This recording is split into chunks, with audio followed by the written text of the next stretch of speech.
All right, let's continue. I want to do one more example concerning the efficiency gap, which is what we were talking about last time.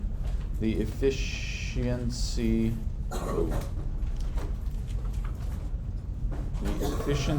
gap.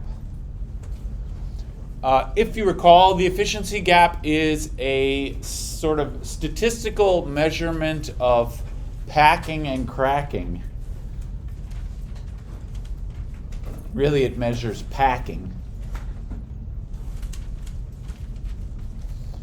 in the districts. And the way that you do the measurement, I mean, we're going to do one more example, but this is a measure of packing, which is according to counting what they call wasted votes. I hope everybody remembers. We did a few examples of these last time. And the procedure, in my opinion, is not really difficult to do. You just have to kind of understand what you're doing. There are a lot of numbers to it, but it's mostly like simple adding and subtracting that you have to do in order to calculate the efficiency gap. It's a measure of packing by counting wasted votes, and the answer always looks like something like, you can write it as a fraction or as a percentage if you prefer, but it would look something like, 8 over 23 in favor of the D's or whatever. This is what a typical answer of an efficiency gap looks like. And that number, 8 over 23, you could write as a percentage. I don't happen to know what that is as a percentage, but if you divide, 8 divided by 23, this is something, some kind of percentage.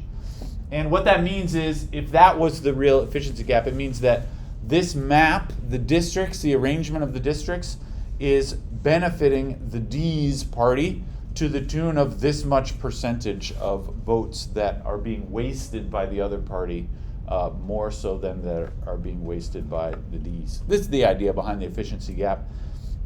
It is a nice, fairly simple measurement that you can use to try to measure if the districts are being fair or not. And remember, I said last time that the purpose of all of this kind of measurement is so that you can, these measurements have been introduced in official lawsuits, even cases before the Supreme Court of the United States, to try to argue that this or that district is fair or unfair. All right, I would like to do one more sort of a real life example, realistic, kind of. I mean, it is totally realistic. So here is a real world efficiency gap.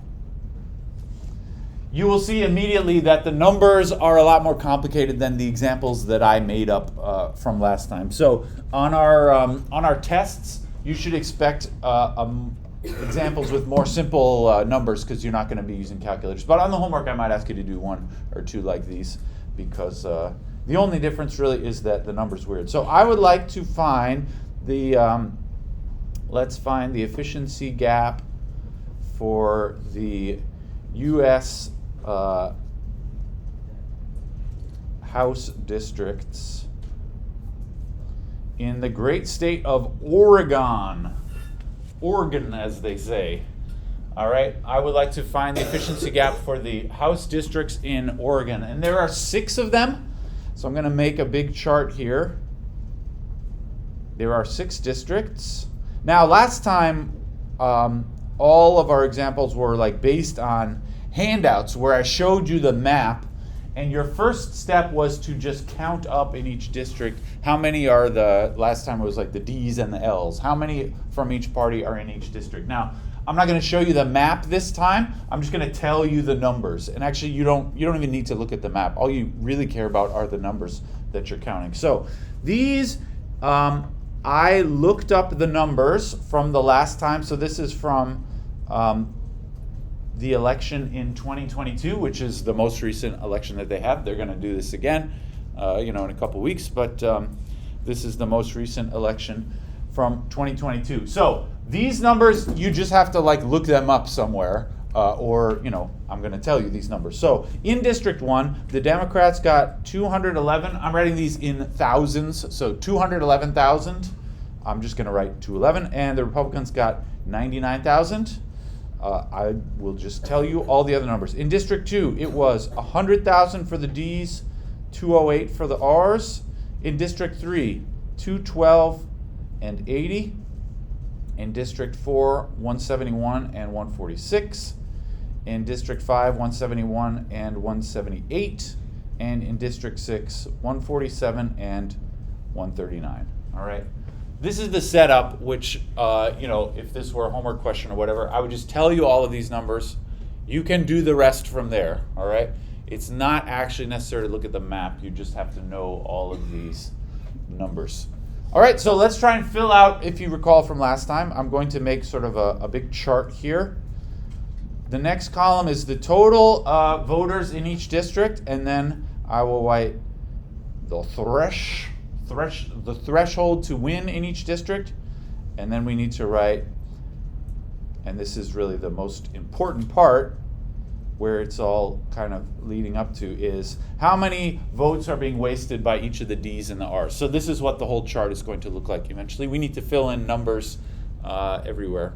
And if you're doing this on the homework or something, you should definitely be using a calculator. I mean, I'm not doing anything super fancy, but it's a lot of adding and subtracting, and for me, I'm likely to mess this up. But anyway, first thing I would do is decide just who is the winner in each district. This is easy enough. I like to circle the winners. So 211 is the winner in that one. It's just each row you see who has more votes than the other one. So the Ds won the first district, the Rs won the second, the Ds, then the Ds, then the Rs, then the Ds. All right? So here the Democrats won 4 and the Republicans won 2. This is real life here. I'm not making this up. All right. Now the totals. Can anyone suggest what's the total right here? Or you could just tell me how you would do it if you don't want to do the numbers in your head. 310. 310. Yeah. How'd you get that? You just add 211 in it. Yeah. You just add these guys, right? This total column represents the total number of votes in District 1, and we had 211 for the Ds and 99 for the Rs. You add them up, and in this case, you get 310. So that total is obtained by adding the two numbers to the left. And I'm going to do that for all of these. So like I said, use a calculator if you like. Although I can do 100 plus 208 is 308. So these totals, I'm just adding the two numbers immediately to the left. 212 plus 80 is 292. 171 plus 146, I did this on my calculator, I got 317. 171 plus 178, I got 349. And finally at the bottom, 147 plus 139 is 286. All right. These you probably could do in your head if you really had to, but I'm going to use my calculator. Okay. And how about the thresh? Anybody recall how to do that? You don't have to tell me the answer, but how would you figure that out in the first row here? 310. Yeah. Divide the total by 2 and then add 1. Yeah, divide the total by 2 and add 1, she says. So that's because I'm trying to talk about what's like the bare minimum it takes to win in here. So the total, there's a total of 310. Divide by 2, that would be 155, I believe. And then add 1 to that, because if it was 155, that's an even split. That's a tie, and I don't want a tie. I want to win. So this would be 156. All right. She said divide by 2 and then add 1. Okay, 308, same deal. Divide by 2, I get 154 this time, and then add 1. That would be 155. All right.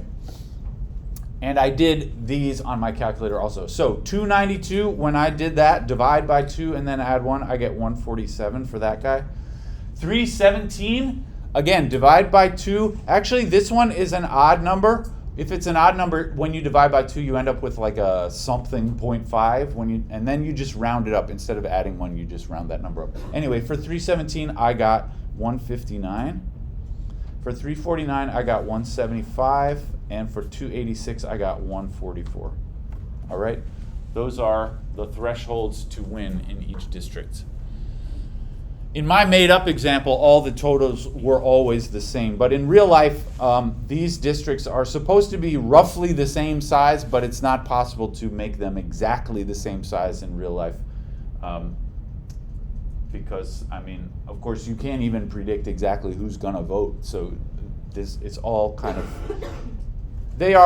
all of them are around 300, although some are a little less, some are a little more. Anyway, those are the thresholds. Okay, now the wasteds. This is the sort of important part, or the hard part, I suppose, although it's not really all that hard.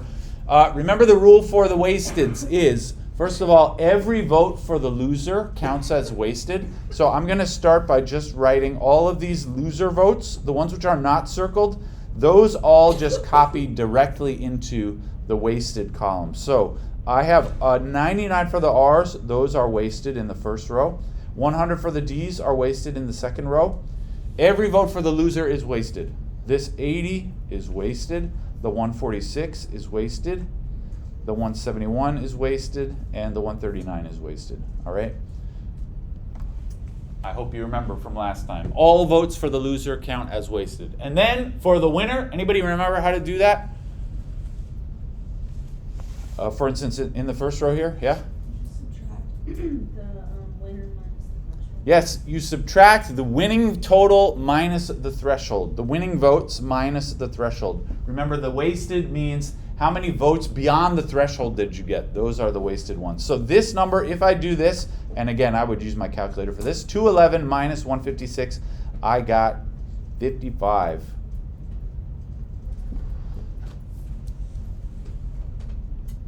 All right, so this number here comes from, just in case you're little commentary here, this number is 211, which is that circled number, minus 156, which is the threshold, is 55. And that's what we have to do for all those, the other sort of, to fill in the other blanks. So the number, this one right here, the R wasted in District 2 should be 208 minus 155. And that I got 53. Like so. And then we just fill in the rest. The next one is going to be 212 minus 147. I got 65 when I did that. The next one is 171 minus 59. That is 12. The next one is 178 minus 175. They just barely won this district. They only exceeded the threshold by 3. Which is kind of a nail biter in terms of the election, but in terms of wasted votes, this is good. They wasted very few votes here. And then here, 147. Again, this was very close. 147 minus 144 is also 3. They were only 3 votes above the threshold. Remember, in real life, that's 3,000. It wasn't actually 3 votes, literally speaking. All right. Great. We have done pretty much all the sort of hard work, I suppose. Really, in this problem, it's not that hard. It's a lot of calculator subtracting and such. But now we need to report the answer. How do we say the answer? It involves a fraction, which is obtained by adding up these columns and the total column. So I'm going to add the 2 wasted columns. Again, I did this on my calculator. The D wasted, when I added them up, I got 403. And the R wasted, I got 520. And then you also add the total of the totals, and this I got 1862. All right. And so I'm ready to say my answer then. The efficiency gap is, I'm going to write it as a fraction. Anybody remember how to do the fraction? Where would the numbers go? The numbers.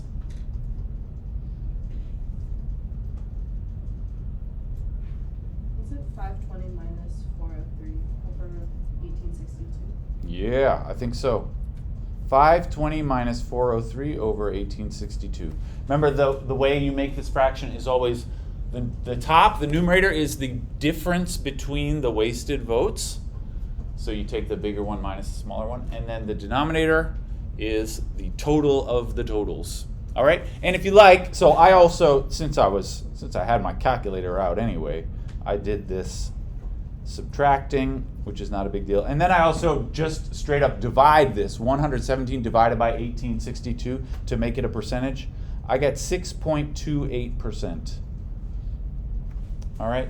And this, if you're looking at like news articles about gerrymandering or whatever, this is how they will say the answers. They will say it in terms of percentages. And you should always say this in favor of, who is this map benefiting? D's or the R's? Yeah? The D's, because they were last week. Yes, the D's have fewer wasted votes, and so this the difference here is in favor of the D's. The R's are wasting more than the D's, so this is in favor of the Democrats. All right, that means that this map, the arrangement of districts as it exists in Oregon, in terms of the efficiency gap, is slightly unfair in a way which benefits the Democrats and hurts the Republicans. And what exactly does that 6% represent? It means, in terms of all the votes around the whole state, of course, both parties are going to be wasting some votes, but the Democrats it means the Republicans are wasting 6% more votes than the Democrats are. That's what that's what that number specifically represents. All right.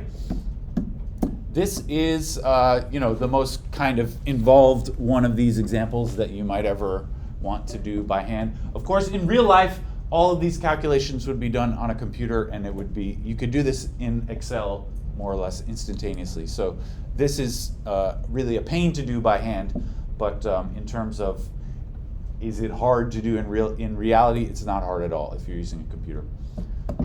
All right, excellent. I would like to talk a little bit about this number, 6%. Is that good or bad, according to just like if you measure the efficiency gap in real life?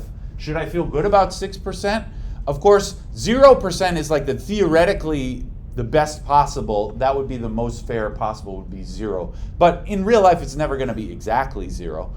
So is 6 good or bad or whatever? Actually, 6 is more or less regarded in the like normal range. So if you do this measurement in real life, 6 is not 6 means that there is a slight advantage for the Democrats, but this would not be regarded as extremely unbalanced. So in real life, in case you're wondering, first of all, there's something a little bit inaccurate about, it's not really inaccurate, but in real life, we use the efficiency gap only when there are many districts. So actually in real life, you wouldn't typically use the efficiency gap to talk about this example that we just did with only 6 districts. Because this is a statistical measurement, this is true in general of statistics, in order for the statistic to be meaningful, you need a large set of data. And if you're only using 6 districts, this is not actually very representative in terms of the statistics. So in real life, we would typically not use the efficiency gap in that setting. I only did it as an example because it's one that we can do by hand. So I would say, around like 100 districts or something would be a more reasonable sample size, as the statisticians would say. But of course, if you're using 100 districts, you would never want to do that by hand. And on our tests or whatever, I'm not going to ask you to do one that's that big. But in real life, the efficiency gap is typically not used for small ones like that. But anyway, in case you're wondering, a normal range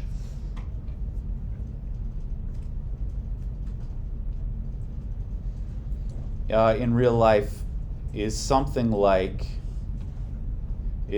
sort of 0 to 5%. That would be regarded as ordinary. Like I said, 0 would be perfectly fair, but there is some natural variation. You're not ever going to get straight up 0. And 0 to 5% would be viewed as more or less ordinary variation in terms of the efficiency gap. And anything above 7 is sort of, as the kids would say, a little sus. This is when people talk about the efficiency gap. If it's above 7, that's when you get into the sort of suspicious territory.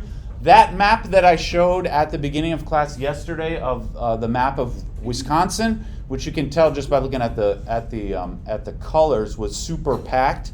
So that was the 2018 Wisconsin state map, which had 99 districts. That was for the Wisconsin State House of Representatives, not in Washington, but just within the state of Wisconsin. They have 99 state districts. This is the efficiency gap. There was 11%, which is viewed as extremely unfair. So this is way too high, according to the typical sort of conventional wisdom of the efficiency gap. All right. So that example we just did, the answer was 6 point something or other, which is a little bit on the high side, but also, like I said, you typically would not use a statistic like this if you're only looking at 6 districts. If you're only looking at 6 districts, then those figures are not necessarily very representative because there aren't enough of them.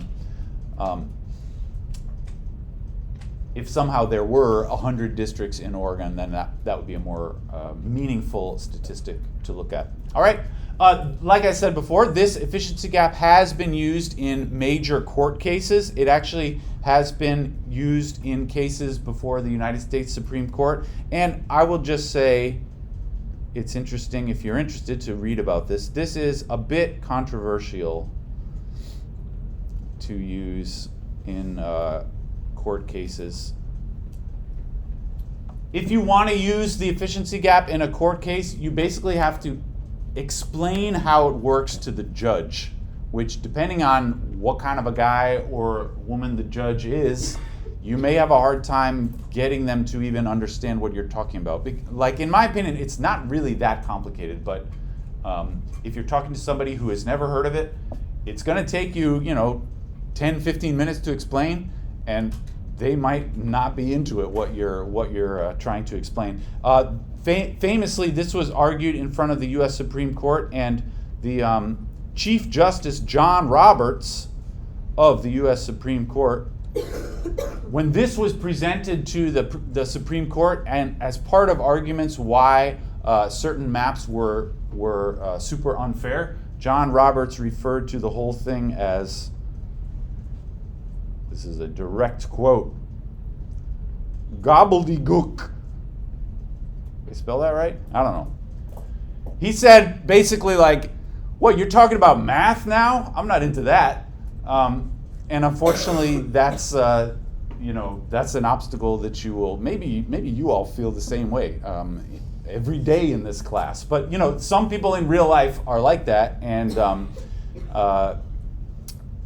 my own way of dealing with people who don't like math in real life, which is many, many people that I meet, is I don't talk about math in the club or whatever. You got to read the room, right? But if you are arguing in front of the Supreme Court trying to convince them that a map is unfair, in my opinion, you don't have any other choice. Like, you have to tell them something, and if they're still not willing to receive what you're saying, that's a problem. So this I suppose is just a fundamental limitation of using mathematics at all in these court cases.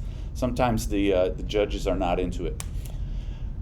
Gobbledygook. I wouldn't say it's not really that complicated, but some people, right? Am I right?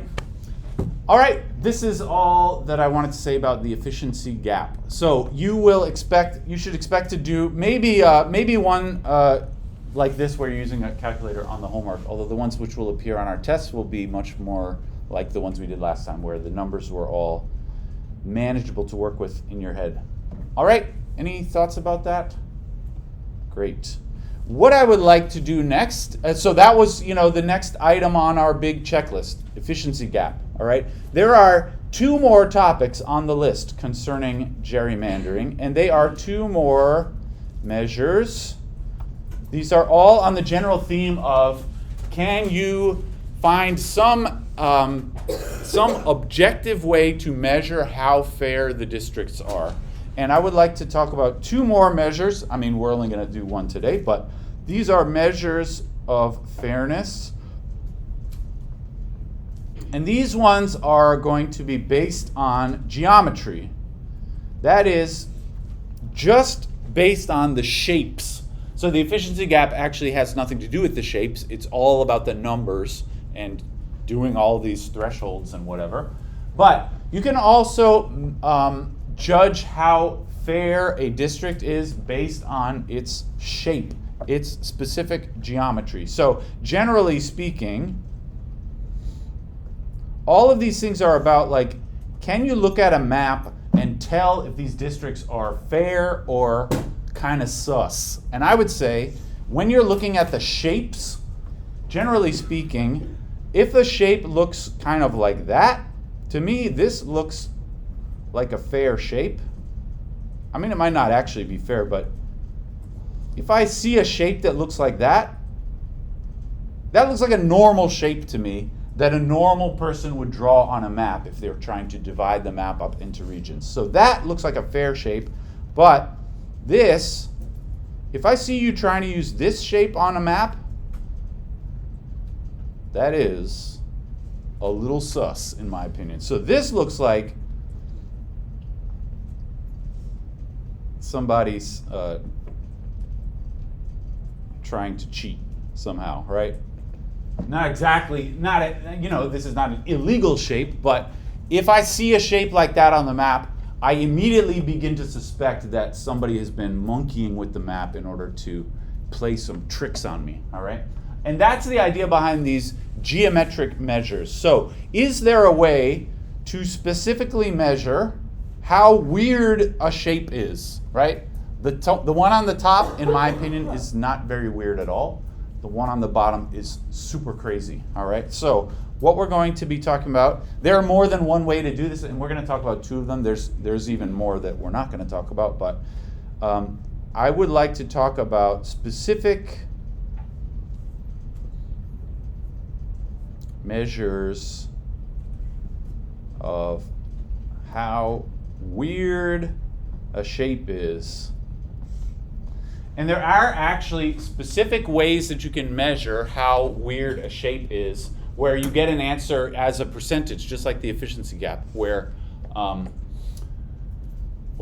usual way that we do these measurements is 100% is like a perfectly normal shape, and 0% is like an insane, wiggly, wormy shape. And there are ways to actually make this happen. This is purely geometrically speaking, all right? And so we're going to talk about two ways to do it, and they both have fancy names. So the first one is called the convex hull ratio, and we'll get started on that one today. The convex hull ratio, so that's like the next thing on the big checklist. And then the other one, this has a much fancier name. This is called the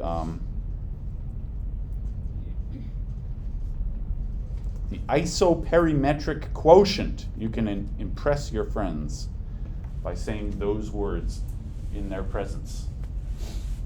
Again, read the room before breaking out the mathematical terminology, but the isoperimetric quotient sounds very fancy.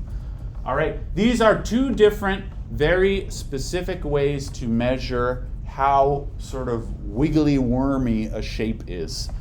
And both of them can be expressed in terms of fractions or percentages. So the answers for both of these are percentages, or if you prefer numbers, as a decimal, numbers from 0 to 1.00, right? Actually, rather than percentages, I typically think of it as a number from between 0 and 1, where 1 represents, 1 is like a perfectly normal shape.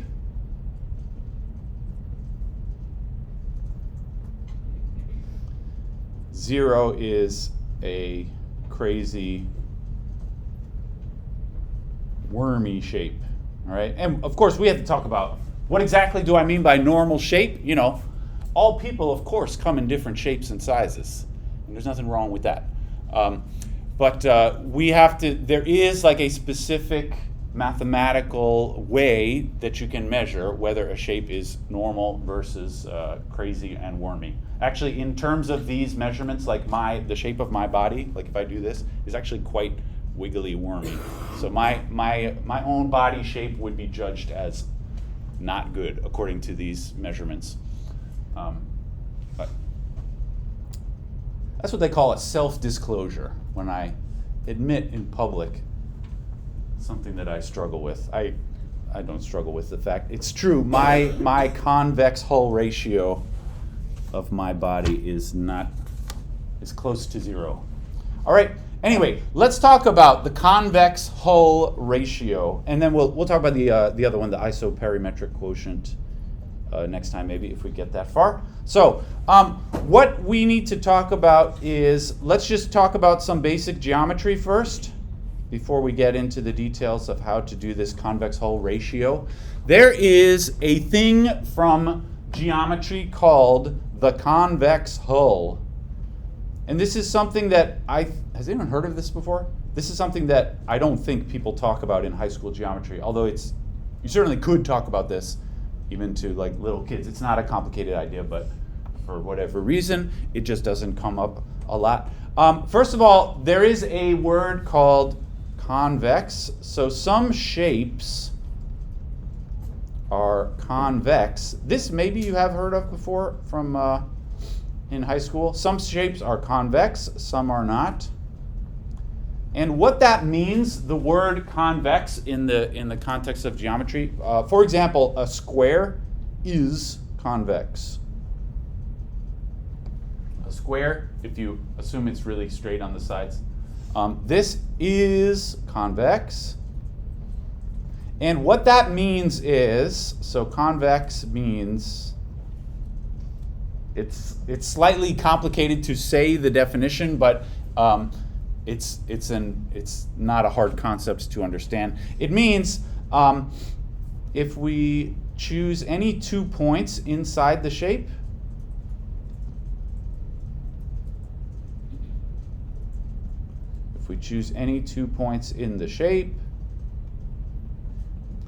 the straight line connecting them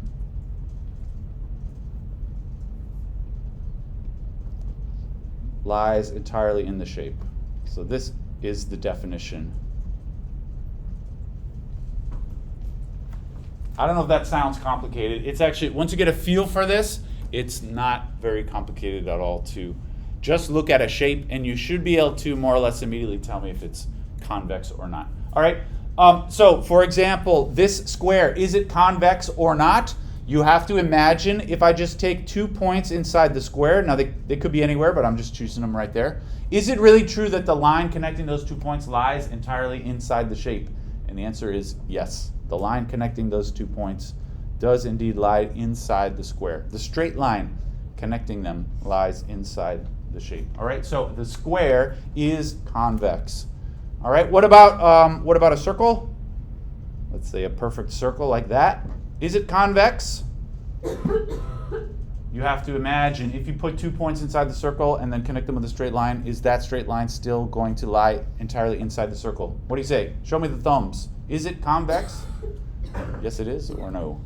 I see some thumbs in the positive direction. Yeah, this one is convex. Again, because if I choose 2 points in there, I can connect them with a straight line. And the straight line connecting them lies entirely inside the circle. And this is true of any 2 points. Even if you pick the point like right on the edge, right? Say those 2 points, again, they can be connected with that straight line, which lies entirely inside the circle. Okay, so the circle is convex. What's an example of something that is not convex? That would be something like, maybe something like this. This is not convex. Why not? This one is not convex.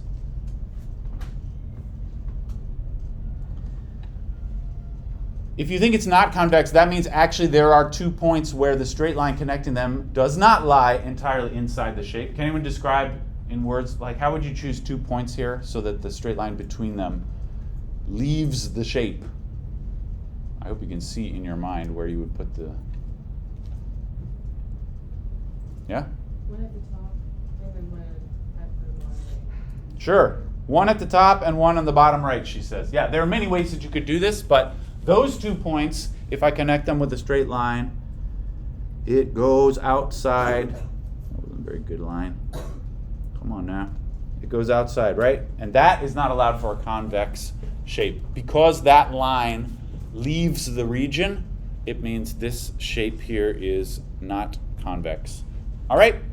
That's what it means to be convex. Once you get this idea in your head, you should be able to just sort of look at a shape and more or less immediately tell me if it's convex or not. How about this cute little moon-like shape? What do you say? Is or is not convex? Show me the thumbs. I see the thumbs down. Yeah, this one is not, because you can, pick 2 points like that and it goes outside. So this is not convex. All right. Basically, a convex shape, if you will, if you don't mind some sort of silliness. How about this? Here's a little hexagon. Is it convex? I say this one is convex. Any 2 points inside here, the line connecting them stays inside. So this one is convex. I remember from my youth, do kids still these days talk about innies and outies?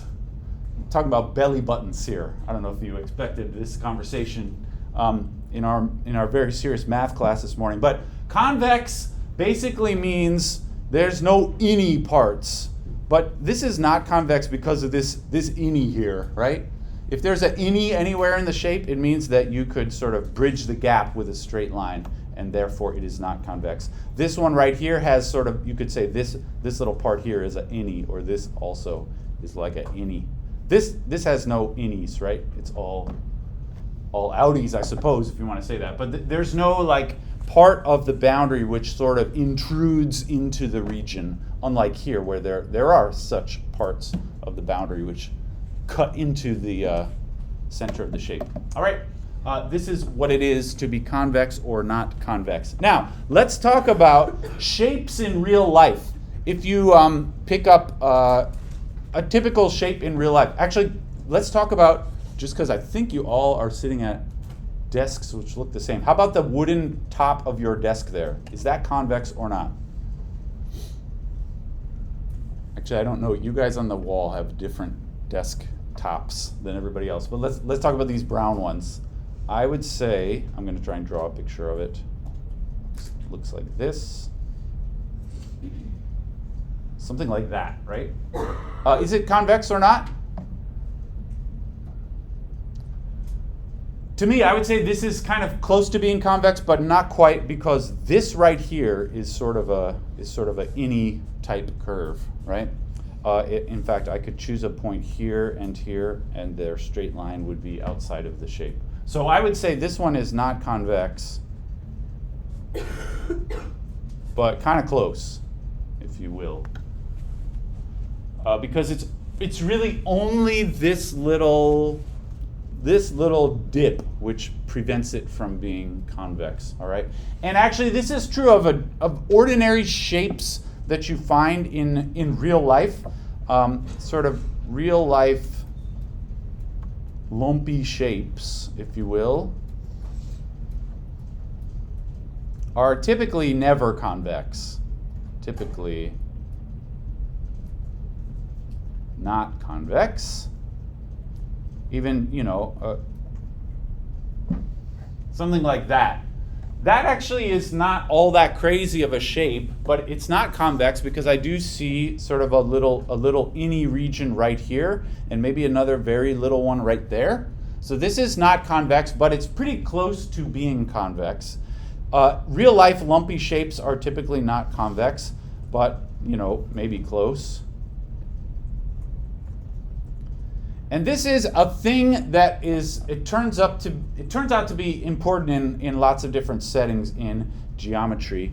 Given any shape, we can enlarge the shape a little bit to make it convex. We can enlarge the shape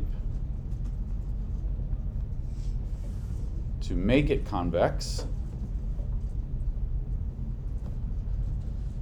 And the basic way to do that is you just sort of like fill in all the innies, as they say. I guess innies has a I-E-S. You sort of fill in all the innie bits. So like, for example, that shape that I did, well, maybe I'll make a more shape which is a little easier for everyone else to copy down. Something like that. This is not convex because of this part here, right? And you could put points on either side to sort of bridge the gap, and a straight line would leave the shape. But I could fill that part in, and then it would become convex. Now, there are many ways, of course, you can fill this part in. Specifically, I'm going to fill in the non-convex parts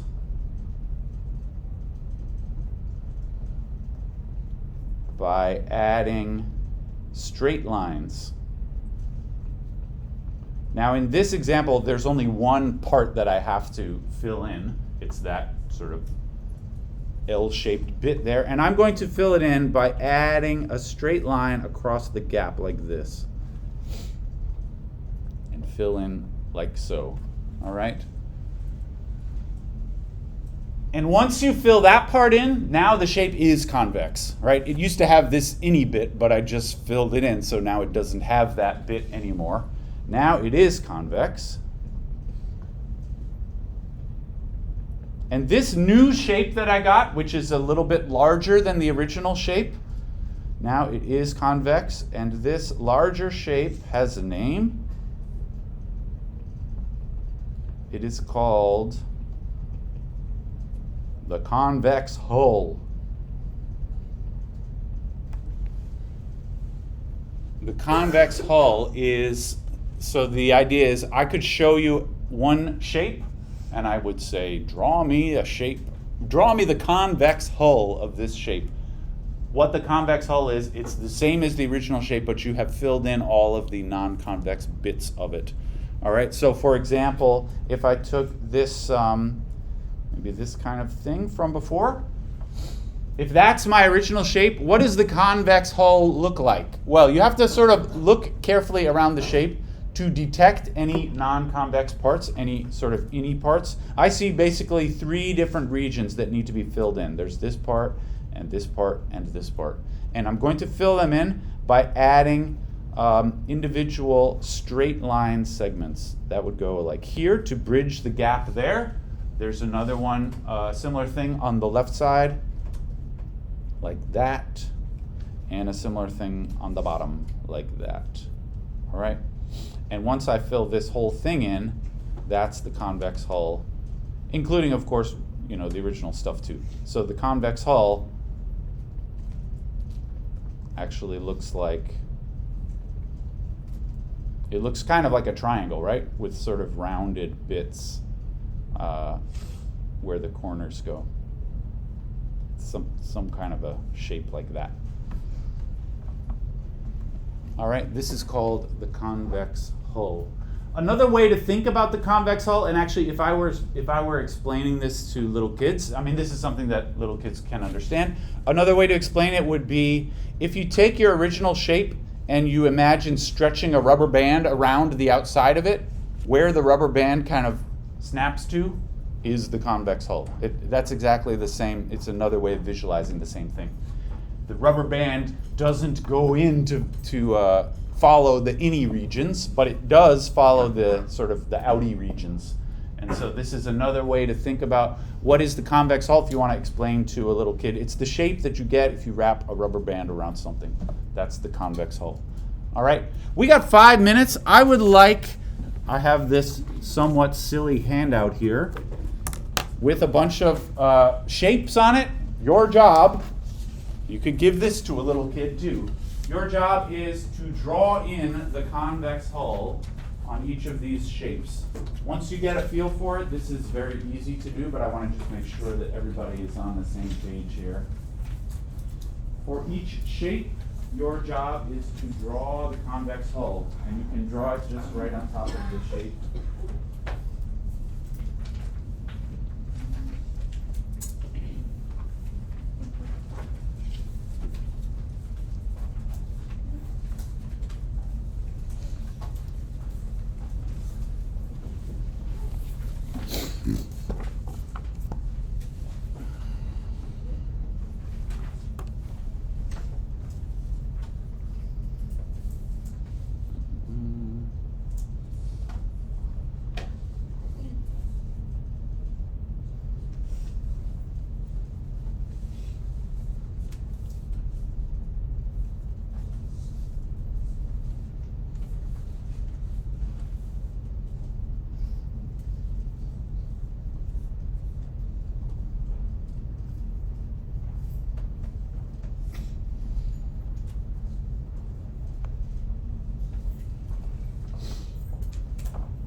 Walk around and see how you're doing.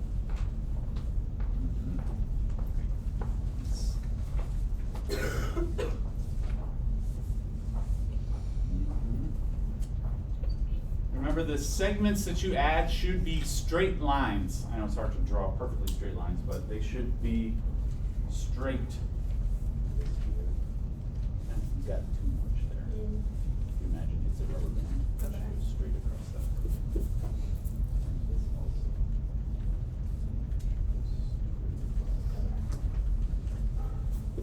Looking good.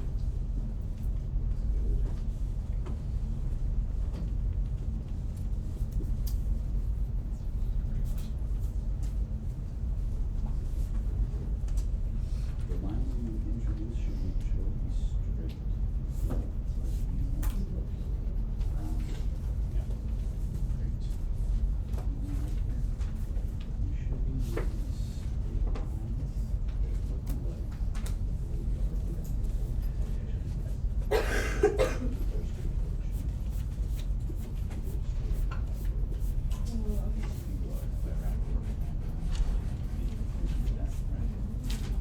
good here?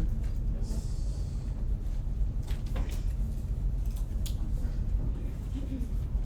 Good. Excellent.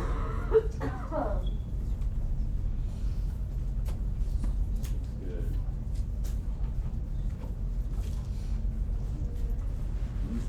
Arts and crafts. We gotta go. Let's just try and draw these. Remember this, if you prefer, you can think of this in terms of wrapping a rubber band around the shape. It makes straight lines, sort of like this, right? And then you can shade them in if you like or whatever. This one should look like this, with straight lines. The circle, what did you do for the circle? Nothing. Yeah, the circle is already convex, and so there is no like modification that you have to do for the circle. This little kind of house thing you need to fill in here and also here. This weird thing over there, I need to fill that part and also this part, and I think that'll do it. The moon guy, you have to fill in all of this. And the triangle is already convex, and this happy little worm, when I was drawing this, here's a little behind the scenes. I like slipped my pen or something, and I made this extra little smiley, and then I decided to turn it into a happy little smiley face. Something like that, right? I hope that everybody drew things like this. Can I just say, we have 1 minute on the clock. I know everybody wants to leave. The whole point of the convex hull ratio is this. The ratio, it's like a fraction, and you say a shape is nice if the extra area you add for the convex hull is not so much. Like for instance, this heart, I only have to add this little bit here and this little bit here, which were very small parts of area. Versus this one, I had to add a lot to make it convex. To me, what that means is this shape is like wormy, because I mean it is, whereas this shape is not. So the idea behind the convex hull ratio is how much extra area did you actually have to add in? If it's not very much, then your shape is good. If you have to add in a lot of extra area, your shape is bad. That's the idea. So we'll do details next time. See you then.